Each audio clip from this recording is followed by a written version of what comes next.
So the next thing we want to be able to do is create functions based on a function that we've already created. So the first example asks you to write the first four non-zero terms and the general term for the power series 1 over x centered at 1, and to also find the interval convergence. So this is a review problem, so why don't you pause the video right now, work through this problem, and then come back to check your answer. Okay, so the first thing you have to do to create this series is come up with the first, I want the first four non-zero terms, so I need to come up with the first three derivatives actually. So here are my derivatives, and it is centered at 1, so I'm going to go ahead and plug in 1, and the numbers I'm going to use are this.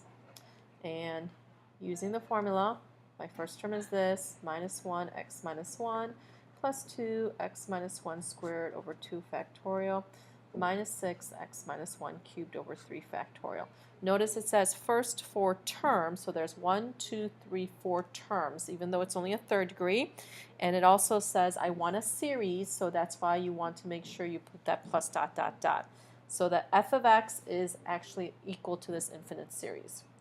Now if you did the ratio test for interval conversions, that's fine, but I'm going to go ahead and simplify this a little bit and notice what happens. The 2 over 2 factorials will divide to be 1, will cancel. Same thing, 6 over 3 factorial becomes 1. So I have this. Notice that this is actually a geometric series. Your r is negative x minus 1. So if I know it's a geometric series, I don't have to go through the entire ratio test. I know this only converges if the absolute value of r is less than 1. That's negative 1. Absolute value of negative 1 is 1. I can pull this out, and I can solve this inequality, and I can get to my interval pretty easily. Remember, ratio test, if it's equal to 1, I know it diverges, so I don't have to check the endpoints. Okay, so this is a review problem. Now what I want to do is, if you look at the next example, it looks like a new problem, but it's actually going to use what we just did. I want the first four non-zero terms and the general term for ln of x centered at 1. So I could do this problem exactly the way I did example 1 by going through my derivatives, but instead of doing that, I'm actually going to use what I created up here. The function that I had to start with in example 1 is 1 over x. I'm trying to create natural log of x. Well, what's the relationship between 1 over x and natural log? If I integrate 1 over x, that really gives me natural log of x. So instead of recreating this entire series from scratch, this series represents the function 1 over x. So in order to create natural log of x, I can just go ahead and integrate the terms that I created above. So natural log of x is going to be the antiderivative of all these terms that I created above. So antiderivative 1 is going to be just x. Antiderivative of this term will be x minus 1 squared over 2. Antiderivative of this one will be x minus 1 cubed over 3. And then I want to get to the first four terms, so I need one more term, x minus 1 to the 4th over 4. And don't forget, you do have a plus c, okay? And plus dot dot dot plus c. Now in order to find this plus c, you need to actually find a point on the function. Find a point that you can work with easily. Usually that will be where it is the center at. So I'm going to use at x equals 1. Well, this is my function right here. At x equals 1, natural log of x is 0. So here's my equation. So this is 0. I'm going to plug in 1 for x. Notice this becomes 1, but everything else becomes 0, and you have the plus c. So c is really negative 1.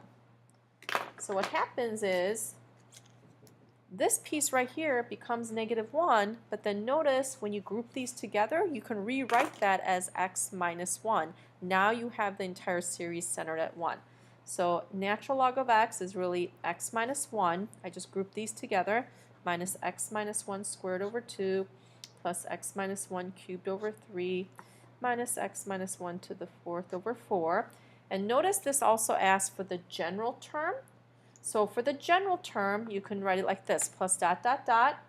Notice it is an alternating series, negative 1 to the n. and it is x minus 1 to the n over n. And then you put a plus dot dot dot afterwards. So this is one way to write that general term.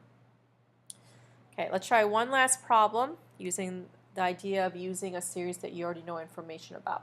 Okay, so this piece, we're going to write the first four non-zero terms for arctangent of x. Again, instead of taking the derivatives of arctangent of x, I'm going to use this information right here. They are telling me that the derivative of arctangent of x is 1 over 1 plus x squared, which we learned before. Now, I know that if I integrate 1 over 1 plus x squared then, that will give me the arctangent of x. And that will be arctangent of x plus c, since I don't have any bounds.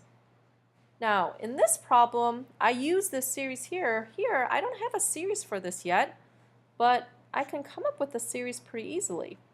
This is the sum of a geometric series. This is really a over 1 minus r. So your geometric series is 1. There's my a. Your r is negative x squared. So my next term is negative x squared. The next one is x to the 4th minus x to the 6th, dot, dot, dot. So in order to create arctangent, instead of calculating all the derivatives, I'm going to go ahead and integrate the terms that I created for this series. So arctangent of x is really the antiderivative of this. So antiderivative 1 is x minus x cubed over 3 plus x to the 5th over 5. I want 4 terms, x to the 7th over 7. And again, you have that plus c. Again, you need to pick a number that you can work with easily. I typically use the center. At x equals 0, the arctangent of x is going to be 0.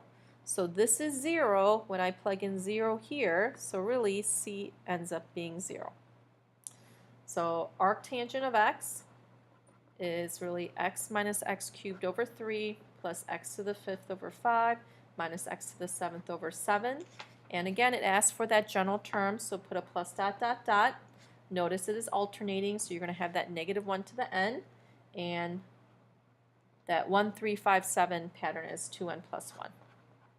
And then you want to put a plus dot dot dot at the end there as well.